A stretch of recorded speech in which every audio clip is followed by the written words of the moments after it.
Vitesse et sensations fortes. Les planches électriques sont les nouvelles tendances de cet été. Ce matin, sur la plage à Mandelieu, Gérald donne de précieux conseils à Caroline avant de surfer au-dessus de l'eau.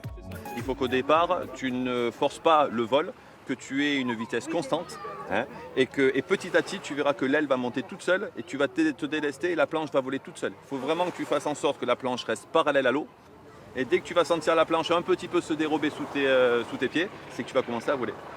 Caroline teste pour la première fois un foil électrique, une planche avec une aile profilée. À son extrémité, un moteur et une hélice.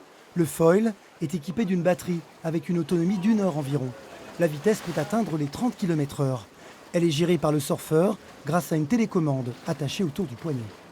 Le plus compliqué, c'est de gérer sa propre vitesse et ensuite de manier la planche, la direction et de se lever. Autre star de l'été, le surf électrique.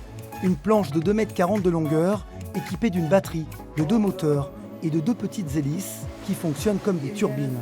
Le surfeur adapte sa vitesse en fonction de son niveau. Pour les plus aguerris, la vitesse peut atteindre les 35 km/h. Étant donné qu'on n'a pas beaucoup de vagues, on ne peut pas trop surfer sur la côte.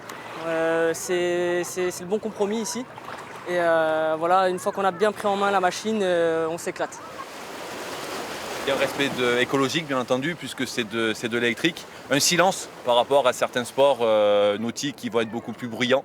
Et une grande latitude, puisqu'on peut, pour ainsi dire, aller pratiquement de partout avec. Un sentiment de liberté grâce à ces surfs 100% électriques. Que vous soyez débutant ou confirmé, la glisse sera au rendez-vous sur la Côte d'Azur.